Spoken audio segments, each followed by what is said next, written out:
तो बच्चों प्रश्नावली नंबर 13.2 पर पढ़ रहे थे और इस 13.2 के अंदर कहाँ तक अपन ने सवाल कर लिए थे। देखो पहला और दूसरा मैंने आपको समझाया था, दूसरा और तीसरा मैंने आपको इससे पहले वाली क्लास में सेंड किया था, ठीक है ना।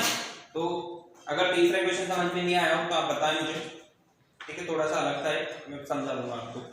अभी मैं आपको क्वेश्चन नंबर 4 समझा रहा हूँ और क्वेश्चन नंबर 4 में देखो क्या चाहता है ये। क्वेश्चन नंबर 4 देखो बोल रहा है ये कि एक रोलर है जिसका व्यास अपन को दे रखा है 84 सेंटीमीटर। व्यास कितना दे रखा है बच्चों? 84 सेंटीमीटर। तो त्रिज्या कितनी हो जाएगी? व्यास की आधी होती है त्रिज्या, तो इस 84 में भाग दे देंगे किसका? 2 का। कितना जाएगा ये? 42। त्रिज्या कितनी हो जाएगी? 42। अब बोल रखा है और इसकी लंबाई जो है, लंबाई दे रखी है अपन को कितनी? 120 सेंटीमीटर। बोल रखा है कि एक खेल के मैदान को एक बार समतल करने में 50 चक्कर लगाता है, चक्कर लगाने पड़ते हैं। तो खेल के मैदान का मीटर स्क्वायर में क्षेत्रफल ज्ञात कीजिए, ठीक है। अब मैं आपको समझाता हूं कि बेलन क्या होता है, रोलर क्या होता है, ठीक है। वो सड़क बनाने वाला रोलर देखा होगा आपने, देखा है? तो उसके आगे इस तरीके से वो लगा रहता है, बहुत बड़ा लोहे का, ठीक है। तो ये ऐसे घूमता रहता है ऐसे, ठीक है, जमीन पे चलेगा और ऐसे घूमेगा। तो ये जो इसकी आकृति है, इसकी आकृति कौन सी आकृति हुई अपनी, जो अपन पढ़ रहे हैं बेलन की आकृति, ठीक है। तो क्वेश्चन में ये बोल रहा है कि इसका व्यास, ठीक है, ये जो बेलन है इसका ये वाला पार्ट जो है, इसका पूरा व्यास अपन जानते हैं, ये पूरा यहां से लेके यहां तक को उसको व्यास बोलते हैं, ठीक है। तो इसका जो व्यास है वो तो कितना दे रखा है अपन को? 84 दे रखा है। और इसकी लंबाई यहां से लेके यहां तक, इसकी लंबाई कितनी दे रखी है बेलन की, और उसकी रोलर की कितनी लंबाई? 120 सेंटीमीटर, ठीक है। आगे बात समझ में। तो इसको ज्ञात करना है कि ये ऐसे कितनी बार घूमेगा, ठीक है। ऐसे 500 बार घूमता ही, तब जाके उस पूरे खेत में वो घूमेगा, ठीक है ना। ऐसे ऐसे चलता है यार, रोलर समझते नहीं हो, आप समझ रहे हो ना बात को, ठीक है। तो कितने चक्कर काट रहा है ये? 500। तो 500 चक्कर काटने में कितना क्षेत्रफल ये घूमेगा, ये अपन को पता करना है, ठीक है। तो ये पता करने के लिए अपन ये पता करें पहले कि ये जो बेलन है, इस बेलन का ये वाला जो पार्ट है वो कितना है, मतलब इसका वक्र पृष्ठीय क्षेत्रफल कितना है, क्योंकि यही तो घूम रहा है। जैसे ये जमीन अपनी और ये ऐसे ऐसे घूमता जा रहा है, तो ये कितना घूमेगा ये अपन को पता करना है। तो यहाँ पे अपन देखते हैं बेलन का क्या लिखेंगे अपन? बेलन का पृष्ठीय क्षेत्रफल, वक्र पृष्ठीय क्षेत्रफल, वक्र पृष्ठ का क्षेत्रफल कितना सूत्र होता है अपने पास? क्या सूत्र होता है बेलन के वक्र पृष्ठ का क्षेत्रफल का? पाई 2 पाई आर एच। ये 2 पाई आर एच ये अपने पास बेलन के वक्र पृष्ठ का क्षेत्रफल होता है, ठीक है बच्चों। अब यहाँ पे क्या करेंगे अपन? इसमें मान रख देंगे। तो 2 को ऐसे कैसे रखा? पाई का मान होता है अपने पास 22/7 इंटू आर का मान कितना लिखेंगे? यहाँ से 42 लिखेंगे, ये 42 लिख दिया, इंटू और h का मान कितना लिखेंगे? ये 120। ये 42 थोड़ा यहाँ पे लिख देता हूँ, ये 42, ठीक है। और यहाँ पे लिखा कितना? 120। अब क्या करेंगे अपन? इसको ज्ञात करेंगे, ठीक है ना। तो यहाँ पे देखो आप, इसको हल कर लो आप। ये 0 से ये कट गया कितनी बार? 6 बार। कितनी बार कट गया? 6 बार। इसको गुणा करें अपन, तो ये तो हो गया कितना? 44 इंटू 12 को 6 से गुणा करो, ये हो गया 6 12 72 720। इसको इससे गुणा करेंगे, देखो 720 को इससे अच्छा है 44 से गुणा कर लेते हैं, ठीक है ना। तो ये 8, ठीक है, और 7 चौक 28, मतलब ये 8 ये 2 कितना जाएगा यहाँ पे? 8 8 16 का 6 1 2 10 11 1 ये आ रहा है बच्चों कितना? 3 1 6 8 और यहाँ पे 0। ये जो आ रहा है वो किसमें आ रहा है? सेंटीमीटर स्क्वायर, ठीक है। पर अपन को प्रश्न में पूछा गया है कि खेल के मैदान को मीटर स्क्वायर में ज्ञात करना है। तो मीटर स्क्वायर में ज्ञात करोगे तो इसको क्या करना पड़ेगा आपको? 100 × 100 से भाग देना पड़ेगा, ठीक है। क्षेत्रफल यहाँ पे लिख लेते हैं अपन, क्षेत्रफल मीटर स्क्वायर में। तो ये 31,680 है, इसमें भाग देंगे अपन किसका? 100 × 100 का। तो देखो 100 इंटू 100 का भाग क्यों दिया? देखो सेंटीमीटर स्क्वायर को मीटर स्क्वायर में बदलने के लिए आपको उसका भाग देना पड़ेगा। तो 1 2 3 और 4 जीरो भी, तो पीछे से 1 2 3 और 4 जीरो छोड़ के दशमलव लगा दो। 3 1 6 8 और 4, यहाँ पे क्या लग जाएगी? दशमलव लग जाएगी। और ये जो आएगा किसमें आएगा? मीटर स्क्वायर में। देखो इसमें और इसमें क्या अंतर है?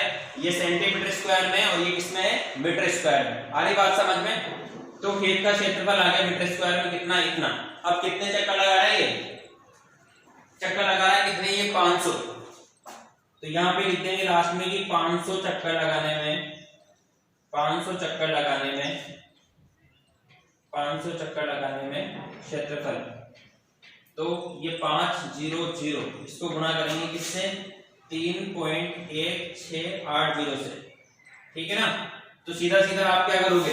देखो 3168, ठीक है, यहाँ पे ये 0 है, इसको गुणा कर दो कहीं से 5 से, ठीक है। उसके बाद में फिर दशमलव तो लगाते रहेंगे अपन, ठीक है ना? तो देखो इसको गुणा करेंगे तो 8 पंजे 40, 0 4 बचेगा, 6 पंजे 30, 34, 4 हुआ, 3 बचा, 5 और 3 8, 5 3 15। कितना आ गया बच्चों यहाँ पे? ये 1 5 8 4 0, ठीक है। और ये 2 जीरो किसकी? 500 की भी 2 जीरो, ठीक है ना? अब दशमलव कितने अंकों के बाद में? ठीक है, एक इसकी भी 0 है क्योंकि है ना मैंने इससे गुणा करा था, ठीक है ना? देखो 1 जीरो तो किसकी? इसकी। 1 जीरो किसकी? इसकी। और 2 जीरो किसकी? इसकी। तो टोटल कितनी जीरो होगी? 4। तो यहाँ पे दशमलव लगा देंगे, कितना आ जाएगा? 1584 मीटर स्क्वायर। कितना आ जाएगा? 1584 मीटर स्क्वायर, ये अपना आंसर आएगा, ठीक है बच्चों। तो ये क्वेश्चन नंबर 4 है अपना, दिख रहा है? बढ़िया। अब करेंगे अपन अगला क्वेश्चन, क्वेश्चन नंबर 5।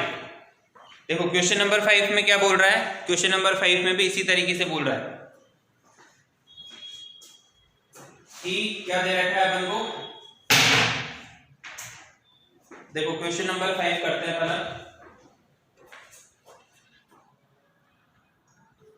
देखो क्वेश्चन नंबर 5 में बोल रहा है कि किसी बेलनाकार स्तंभ का व्यास 50 सेंटीमीटर है और ऊंचाई जो है कितनी है? 3.5 मीटर है।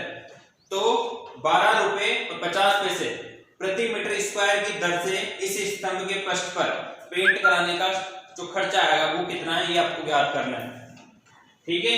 तो मान के चलो क्या दे रखा है अपन को कि एक बेलनाकार, ये इस तरह से इस आकृति का एक खंभा दे रखा है, ठीक है। खंभे होते हैं अपने पास, ऐसे गांव में होते हैं ना, मंदिर में खंभे होते हैं बहुत बड़े बड़े, तो ऐसे ये बेलनाकार खंभा दे रखा है। अब इस पे क्या करना है आपको? इस पे पेंट कराना है, ठीक है। तो इस पे पेंट कराना है आपको, तो क्या करना है? तो इसका आपको क्या ज्ञात करना है? व्यय ज्ञात करना है कि इसमें कितना खर्चा आएगा, ठीक है।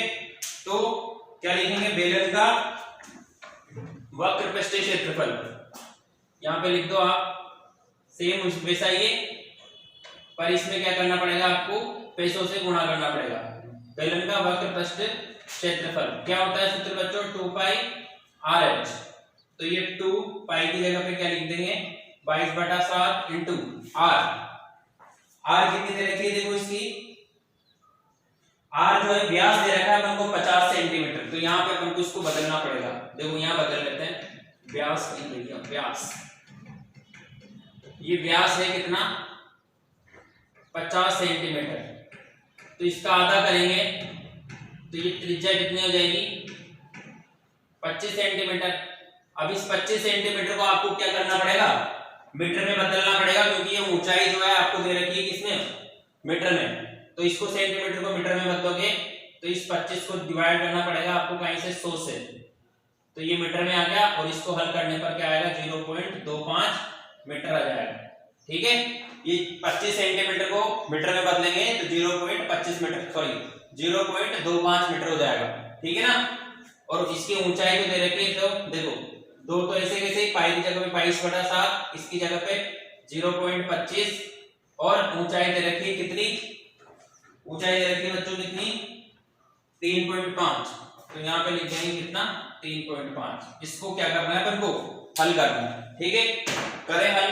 तो देखो यार ये 2 इंटू 22/7, तो ऐसे कैसे ही गुणा, इसको लिख सकते हैं अपन 25/100, ठीक है, तो गुणा इसको लिख सकते हैं 35/10। देखो क्या करा मैंने, इस दशमलव को हटा के यहाँ पे क्या लिख दिया, 100 लिख दिया, क्योंकि दशमलव के बाद में दो अंकों की संख्या है, ठीक। ऐसे इस दशमलव को हटा के यहाँ पे क्या कर दिया, ठीक है ना, 10 कर दिया। तो इस 7 से काट दो इसको, किसको, 35 को। कितनी बार कटेगा, देखो ये 7 से ये 35 तो कट गया, कितनी बार, 5 बार, ठीक है। उसके बाद इस 25 से इस 100 को काट दो, कितनी बार, 4 बार, ठीक है। और काटे, और काटो, और काटे तो और काट दो। देखो इस 2 से ये 4 कट गया, कितनी बार, 2 बार, ठीक है ना। और इस 2 से ये 2 22 भी कट गया, कितनी बार, 11 बार, ठीक है। तो क्या बच रहा है आपके पास, 11 बच रहा है और 5 बच रहा है, ठीक है, बटे में 10। तो ये 5 11 55 हो गया, 55 में 10 का भाग दोगे तो कितना आएगा बच्चों, 5.5 आ जाएगा मीटर स्क्वायर। कितना आ जाएगा, 5.5 मीटर स्क्वायर। आ रही बात सब समझ में कि कौन किससे काटा मैंने, ठीक है। अब आपको पैसे याद करने हैं, तो देखो 1 मीटर स्क्वायर का खर्च कितना है, 1 मीटर स्क्वायर का खर्च है कितना, 12.50 रुपए, मतलब 12.5 रुपए। तो 5.5 मीटर स्क्वायर का खर्चा कितना हो जाएगा, 5.5 मीटर स्क्वायर का खर्च कितना हो जाएगा बच्चों, ये 5.5 को गुणा कर दो आप 12.50 से, मतलब 12.5 रुपए से, ठीक है ना। तो जब इसको अपन हल करेंगे तो ये आएगा 68.75 रुपए 75 पैसे, ठीक है। तो गुणा करके देख लेना आप, जैसे कि इससे पहले वाले को मैंने गुणा करा था तो सही से गुणा करा था ना, सही आया था ना, तो वैसे इसको जब गुणा करोगे तो आपको ये आएगा, ठीक है ना। तो क्वेश्चन नंबर कौन सा बता दिया मैंने, चौथा और पांचवा आपको बता दिया, छठा सातवां करना, ठीक है ना, फिर अगली क्लास में पढ़ेंगे, ठीक है। Thank you.